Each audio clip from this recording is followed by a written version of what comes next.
Hi, it's Hazel. Welcome to my channel. If you have stumbled across my channel by accident, woohoo, thank you. I hope that you find the content usable, interesting, different, whatever the descriptor is, enough that that you choose to subscribe. I know it would certainly help me if you did so. If you are here because you're already a subscriber, then thank you so much. Your steadfast support is, obviously irreplaceable. And the reason that many of us continue to, to do this. So thank you and welcome.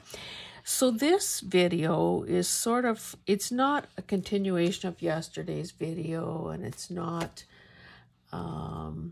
let's just say maybe they're first cousins, in that this was another project that I found half started when I was doing some rearranging and some cleanup.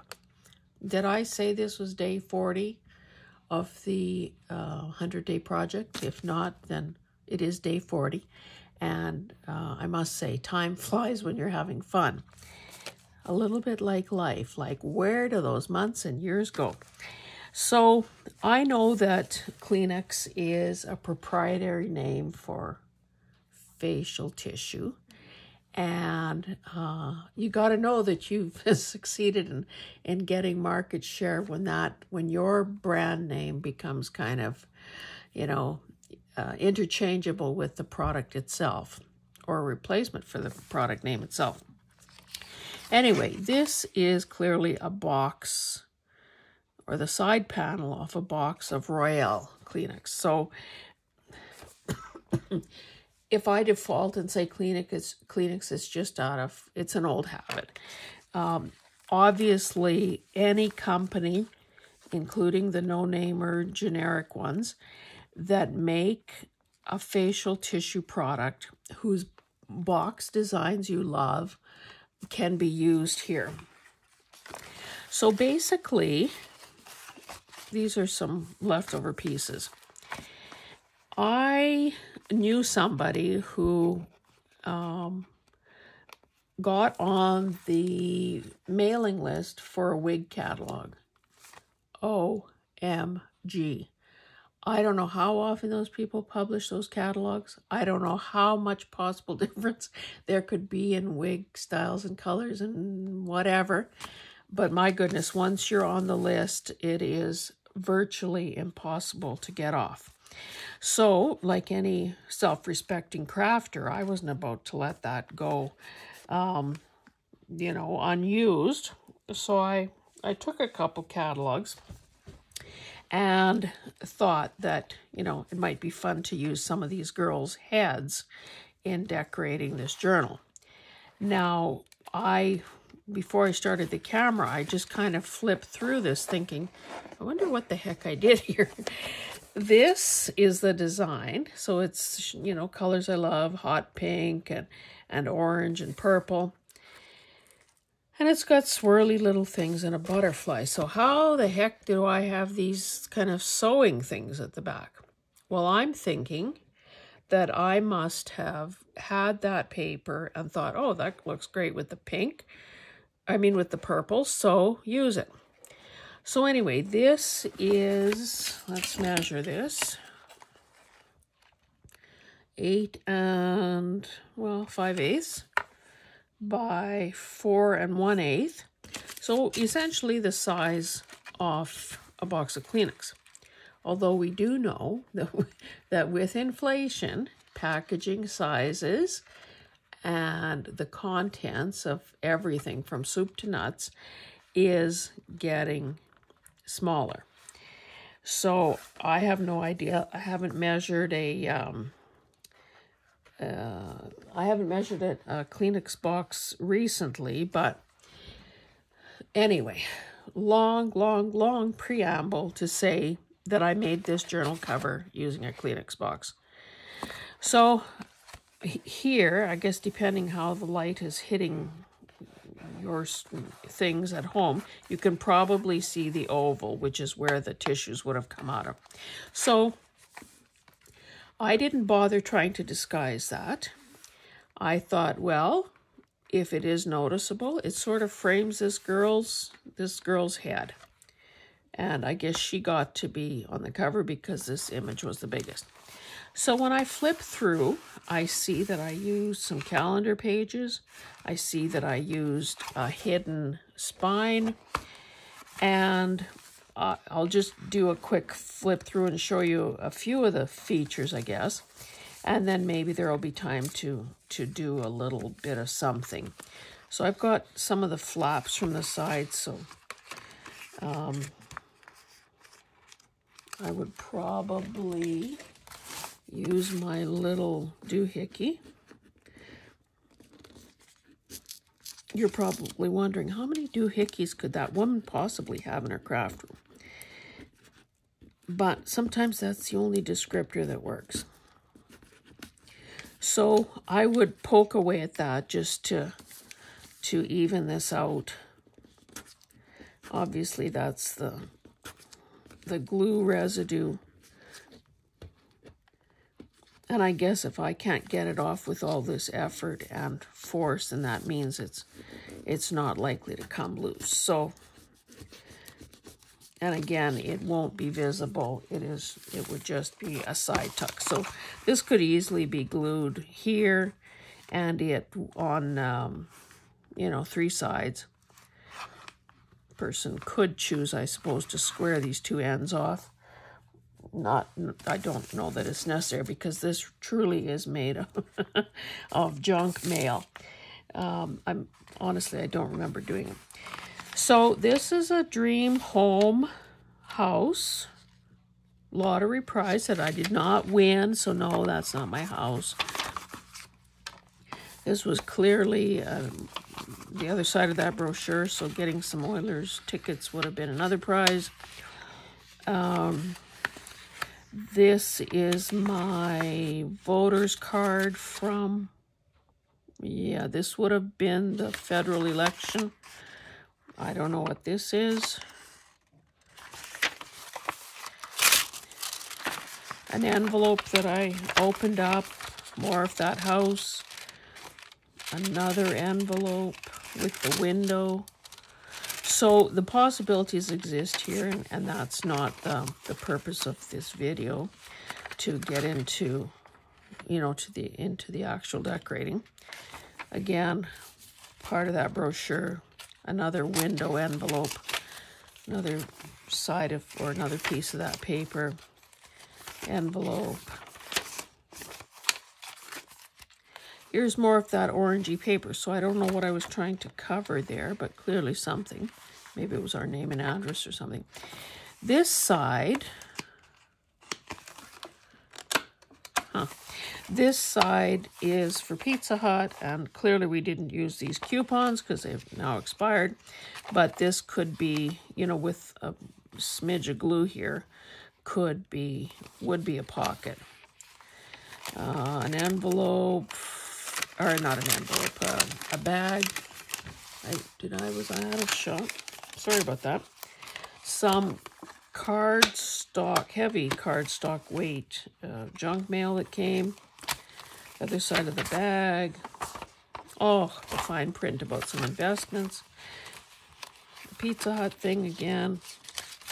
And so on and so on. This little flap from one of the envelopes, of course, could have a page attached, you know, to it. We've all seen that done 100 times.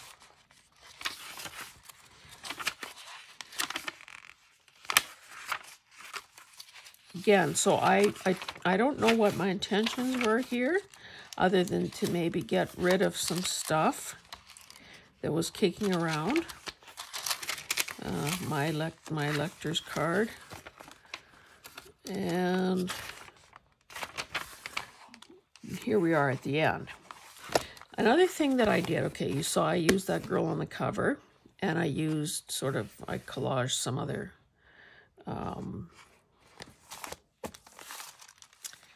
faces, heads, hairdos.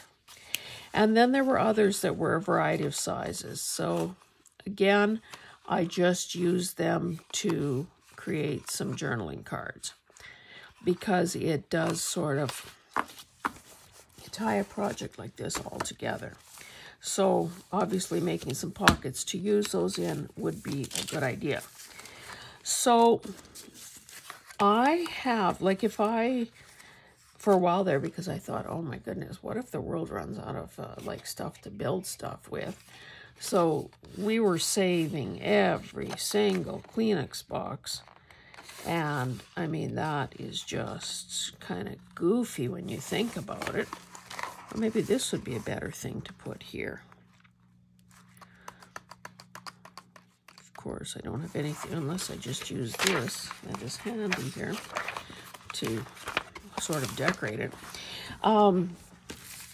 So what I would do is cut off the parts that were total garbage.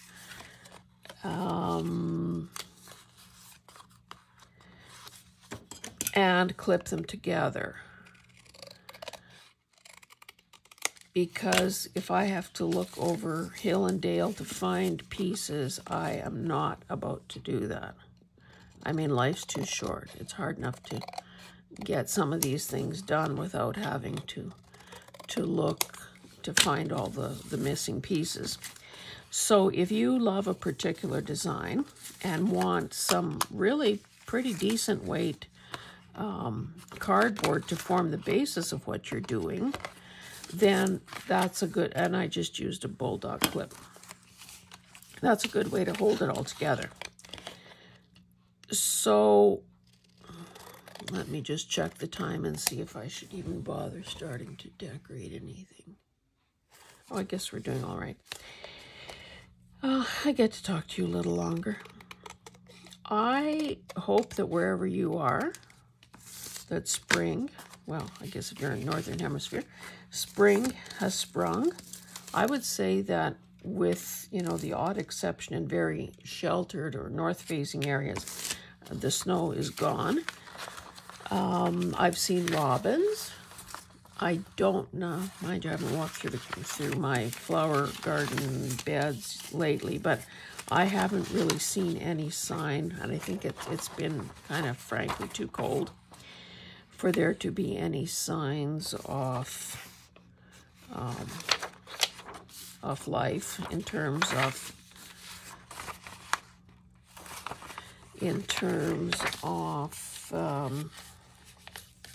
you know, green things starting to emerge and green up. Although the grass, if you look really, really hard, you can see that, yeah, there's a tinge of green coming.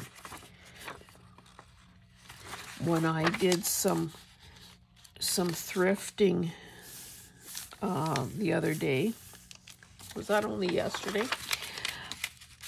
A guy had a couple of lawnmowers on the sidewalk, and I thought, oh, okay, yeah, 'tis the season. Of course, when we get enough rain, the mowing kind of is, you know, really an activity that you can plan your life around. And because, again, I probably said it 100 times, because we live on a farm, there's a lot of grass to cut. And so we have riding lawnmowers. And you would think that, yes, that makes it, and of course that does make it easier. I mean, we'd either be dead or very fit if we had push mowers to use. But it still takes, you know, hours. I keep trying to I keep trying to gauge how long I should make that strip. And then by the time I turn it over, I'm thinking, okay, I lost track of where the line was. Make it a little bigger and have it fold over the edge.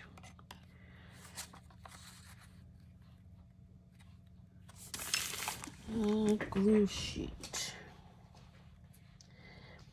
So yeah, once the mowing begins for the season, it's kind of relentless.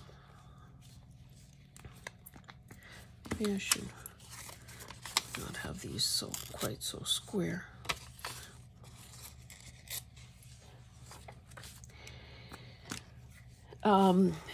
We had concrete curbing done by a guy last fall, like really at sort of the end of the growing season and before it was too cold for concrete to set. Oh, by the way, my husband's, one of the things that annoys him to no end is when people say cement when they mean concrete.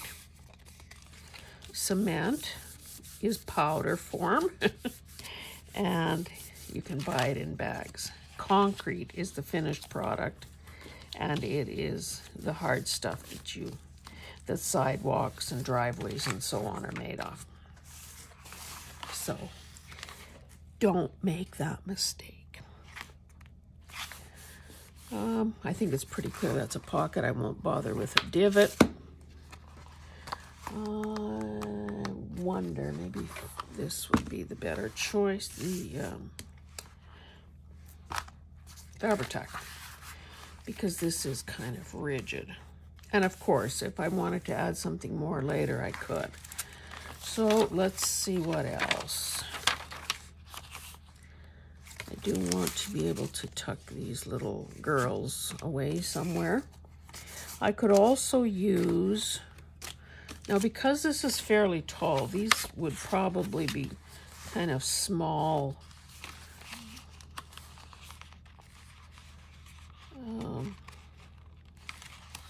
Oh, I suppose that could be on there.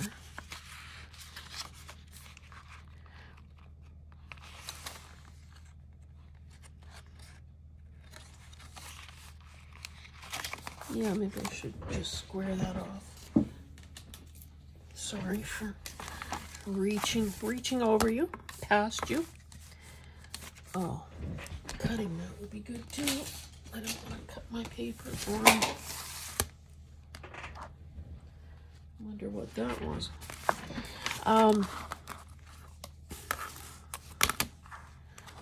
guess now if I have this cutting mat, I already don't need that. So basically I would just line it up.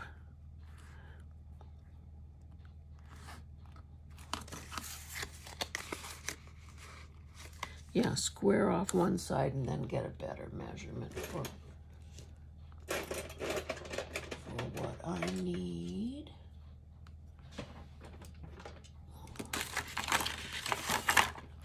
Oh, I started saying concrete curbing. So because the days of limitless energy are, I would say, behind me, and because my priorities for how I, oh brother, and because you have to kind of hold it still, otherwise that's the result. Anyway, because my priorities have changed for how I choose to spend my surplus, my free time, and weeding isn't one of them. We want the, and I'm not going to put it too close because that could interfere. Roughly 3/8 of an inch. We are trying to make this a little, to think ahead and kind of make this maintenance free for our golden years. So that'll mean laying down landscape cloth, cutting holes just for perennials and, you know, shrubbery, and then some serious mulching. And I think what we'll end up doing is getting, again, because there's so much that needs to be done, get a truckload, or however much is necessary, of pea gravel.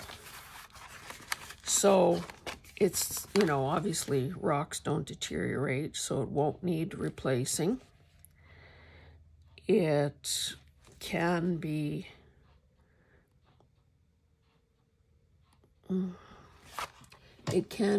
sprayed. Sorry, I jiggled the camera. I'm trying to reach my pin.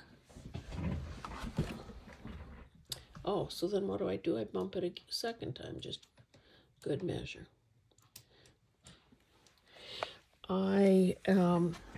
Yeah, it could be sprayed then with something like Roundup to kill any weeds. Again, it's just kind of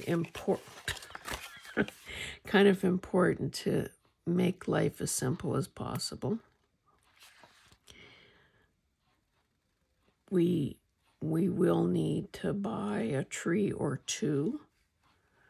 We have a lot of landscape rocks, and I'm talking about the humongous ones. You know, the kind that you need a tractor and a chain and a bucket to lift and move. We did some back-breaking work last fall.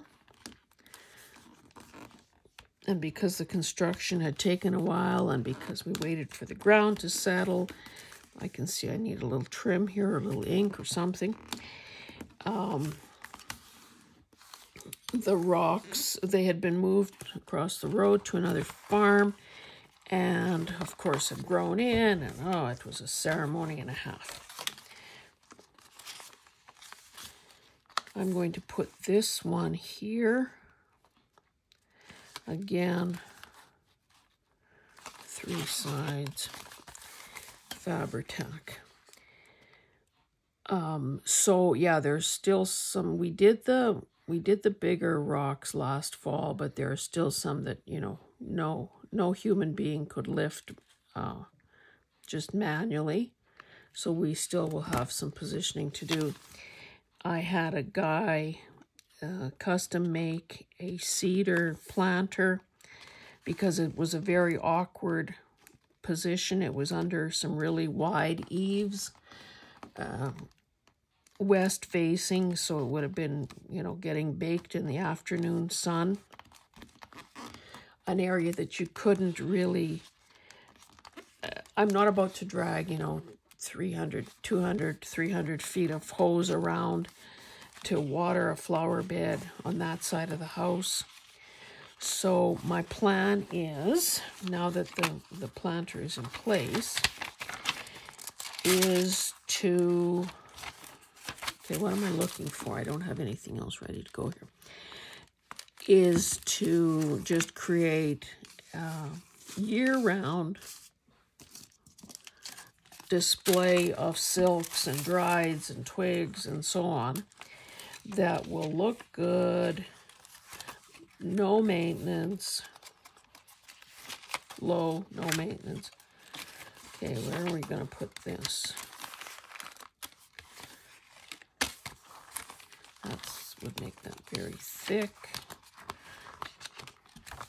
I guess I could be, maybe I should leave these until I cover them with something.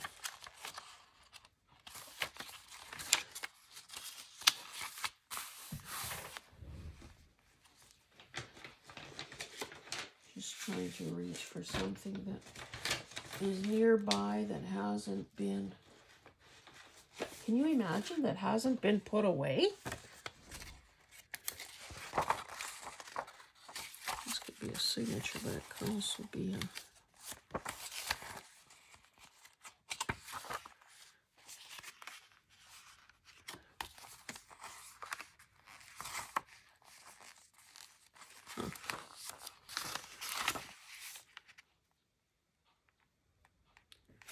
why don't I just use that?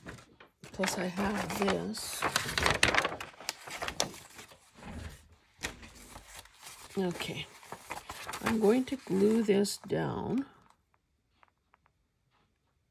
Oh, but I should. Here's something else that's been kicking around. Why don't I use this adding machine tape?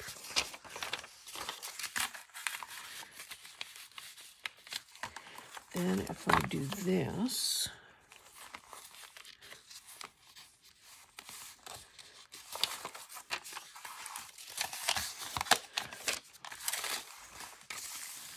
see, this is the kind of stuff that I would be doing if you weren't here.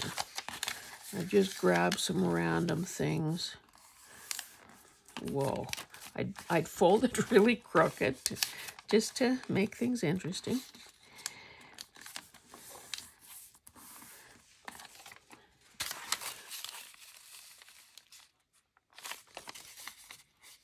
I guess I could leave that a bit longer and then trim. I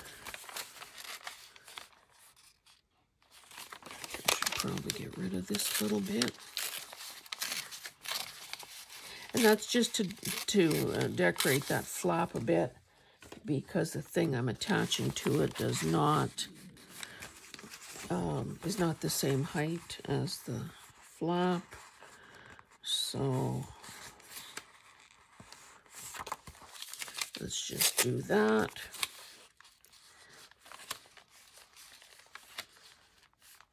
I'll trim that after I glue it down.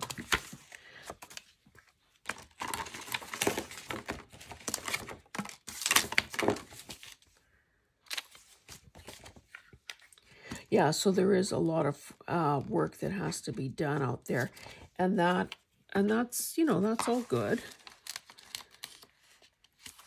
But it definitely, I could wrap it around, I guess. It definitely takes time away from the craft room. And you know, how much time I want to spend outside is directly proportional to how hot it is and how many mosquitoes. So if that becomes an issue, then, you know, I want to be in air-conditioned comfort and away from the mosquitoes. One of the other things we did as a plan to, you know, sort of beautify the yard and maybe make it more usable is a gazebo. So we had concrete poured and a gazebo put up, and basically that too happened kind of late in the season, so there hasn't been any real oh boy, this is going to be a trick, any real use made out of it last year. So it's one of those from Costco that has mosquito netting. So I think that will be fine. Got solar lights to put out. So it should, all in all, it should be kind of, it'll be a combination of hard work and hopefully some relaxation as well. Now, I should really, to avoid getting this too mucky, where's my pencil? Maybe make a little mark, top and bottom, as to where the glue should be placed. Because otherwise, you know, it's easy to get it everywhere. Unless, of course, you're way neater than I am.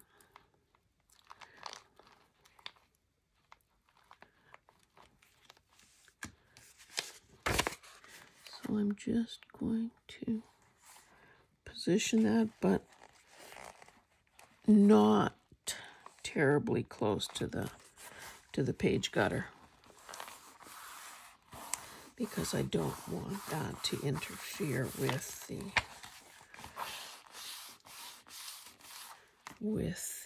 opening and closing. Did manage to get glue on there. Thank you very much.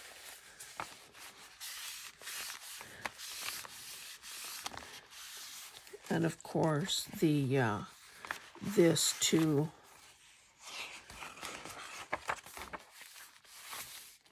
can be decorated, should be decorated. Well, maybe I didn't go down far enough.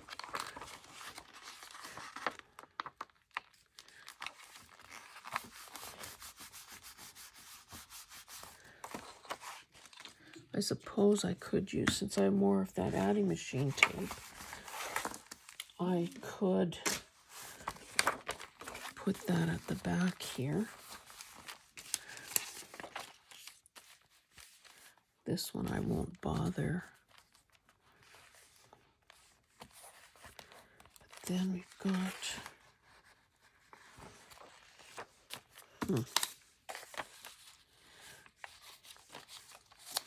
I could piece that in there, I suppose.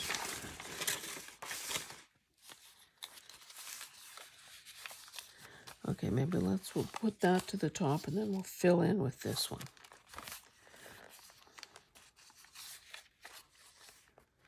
So, let us roughly, because I don't want to glue areas that aren't going to be.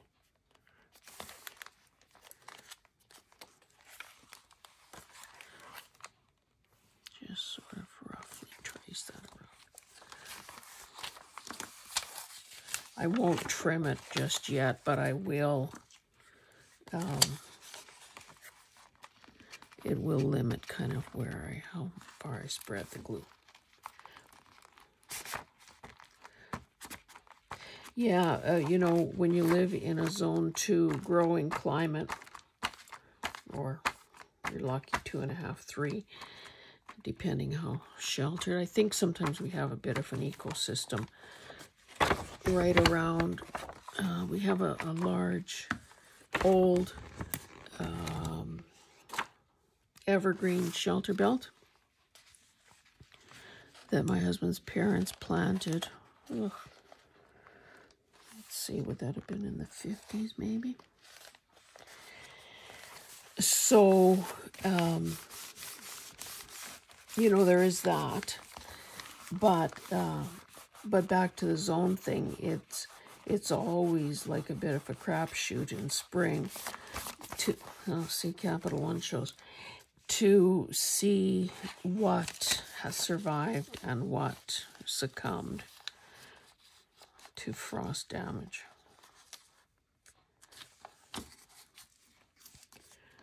So, like I said, it's been too cold and too soon to walk out there and see what's what. In fall, in one of the new flower beds, I planted a bunch of tulip bulbs and a bunch of allium. And allium is the onion family, onion garlic family. Anyway, these I had those in the past, and they are so gorgeous. Like when they bloom, a head can be about 3 or 4 inches in diameter. They grow on these really tall stalks. They last what seems like a reasonable length of time. And then, of course, as any bulb, the greenery dies away, and, you know, they put their energy back into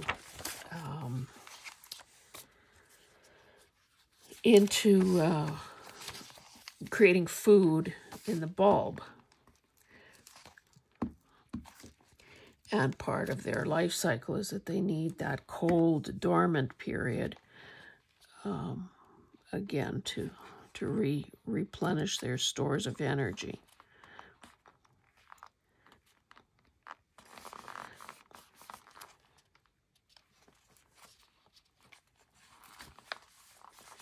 I might as well leave that there. And then just trim around it. Yeah, so it'll be interesting to, I don't know if I kept the packaging. I don't know how many bulbs I actually planted. It'd be nice to see what sort of a germination rate I got. Oh, and I have to transplant. Okay, there were some houseplants that I got fed up with. Like, you know, I'll do my thing, but honestly, if you are a plant, you have to do your thing too. Otherwise, your luck runs out and gonzo. I mean, if I can give the plant away to someone, I will.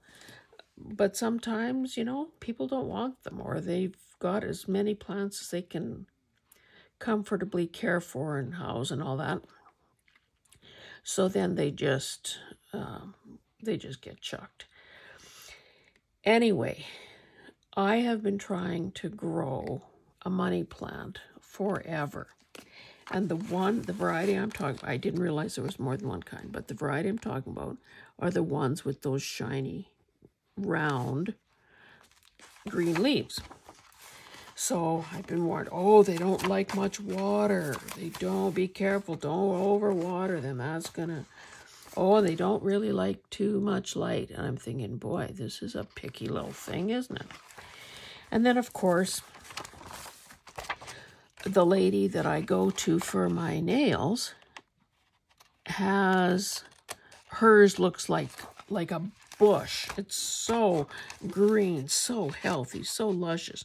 You can just tell that those leaves are a good, healthy green, and they're thick and, well, I don't know if juicy is the word, but, you know, I think you probably, if you are a plant person, you probably know what I'm trying to say there. Anyway, so I've been complaining. I've moved my damn little thing from one place to another. It's been in an east window, so it's not getting that much light. It doesn't get much water. I wait till it dries out. And anyway, she must have gotten fed up with my complaining. Or no, I think I asked her outright. I said, since yours is clearly you're doing something right, you have, and of course they have babies.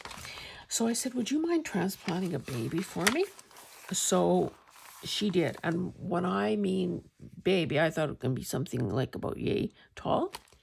Well, anyway, it is about 8 inches tall. And she just planted it in a drink cup, like from Wendy's, like the, you know, the fast food restaurant.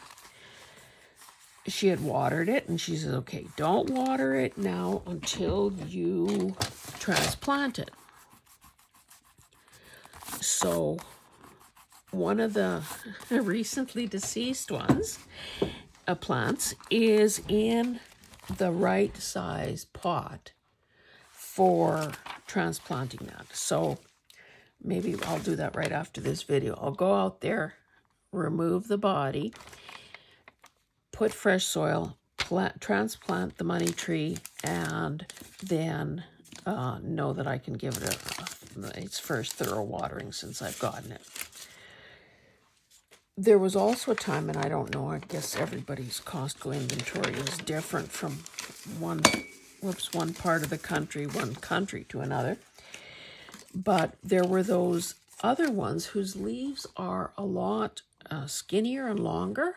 They almost, not that I would know, but they almost look, they kind of resemble like a marijuana plant. So they're a lot sharper and pointier.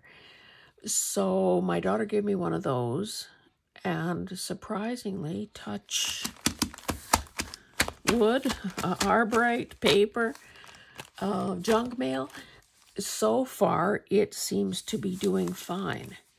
I got over the notion that, you know, you just give it, you tease it with a bit of water. I do it the same thing with those guys that I do with my other plants. Take them to the sink, soak them, leave them in the sink till the water drains out, and then put it back into its decorative pot. So far, so good. But I really do have to transplant that. So anyway, I don't know why I got off on that tangent, other than, I guess, talking about the weather, and one thing led to another. Okay, let us, how's the time? I guess I could do another thing. And you can just see how, just by the addition of this, that, you know, a little more bulk, a little more, oh, I pulled this paper out. This is really attractive, I think, because I did it. This is not. So this might be one of those papers that a person would like to use to cover something unattractive, like the dream house I didn't win. You know, so that could be like so. And of course, maybe to make life easier, this could have certainly been done before this was bound together. So what I'm going to do is basically kind of dry fit it. Maybe just doesn't really want to fit in there that well. Maybe just give a little excess. So you can see, or well, maybe you can't, but it's not quite touching the gutter there. So I'll give it a little extra here and a little extra there. And if I just have to trim a fraction off, that's a heck of a lot easier than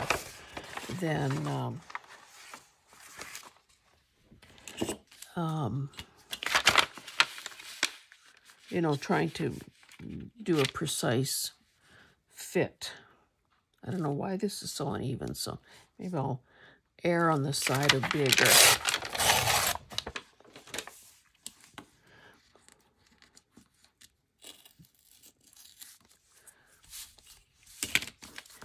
And where's my other mark? Oh, right there.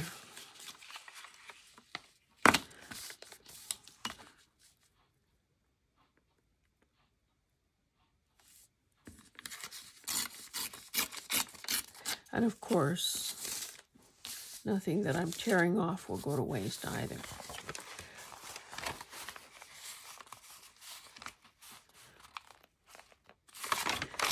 So maybe we'll put the straight edge against the seam there. That's pretty good. I'll just use one of these glue things to protect the other pages. I'm kind of happy with how I have all these glue things ready to go here. And because I bought a magazine rack at a thrift store, I just have that tucked under a sewing machine stool beside me. And the magazine rack is tucked underneath it. I've got all these things sitting on edge. And I just grab one. It's not forming a pile on my desk that gets buried by something else. So it's these little tiny micro adjustments that kind of add to the quality of our crafting life.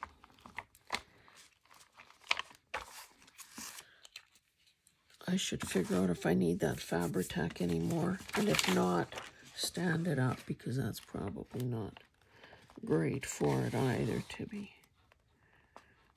upside or lying on its side for that long, filling the nozzle with glue. I didn't drag out a card.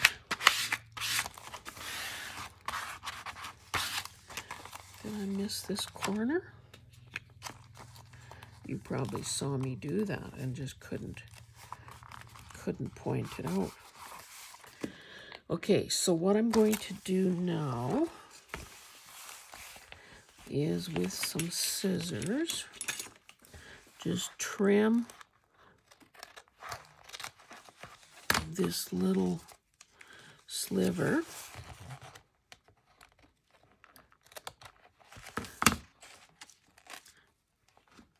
Trim and tear as required.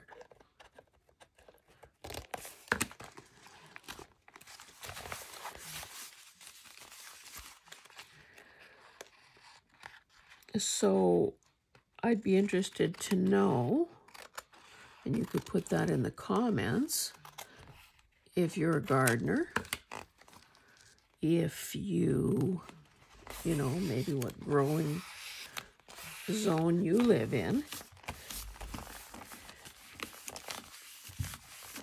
and whether it's something you enjoy or something that you do because you feel like you have to.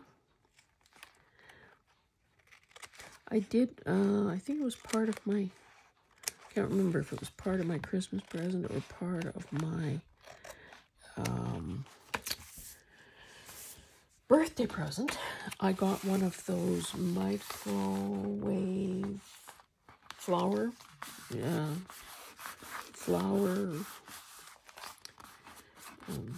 well, what would it be? Like I guess a dehydrator, basically.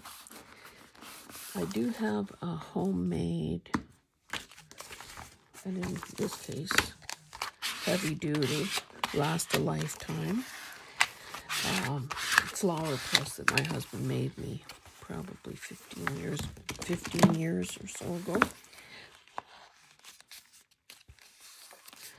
And I'm just bending this. I won't do anything. I won't glue it down or anything till I cover that paper. But you can, oh, where did this red mark come from?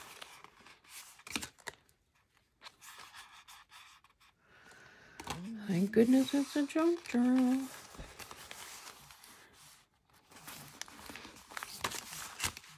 I don't think I got the glue very close to the edge there. Anyway, you can see that even with these few additions, it's starting to take a bit of shape. I'm going to stop here because, again, that is not, you obviously know what to do. Let's tuck these girls in here so they don't get lost. And maybe a couple more in over here. They're kind of thick. That's testing that pocket. I think after I turn off the video, I'll glue these things down somewhere. And then I can stand my Fabri-Tac up.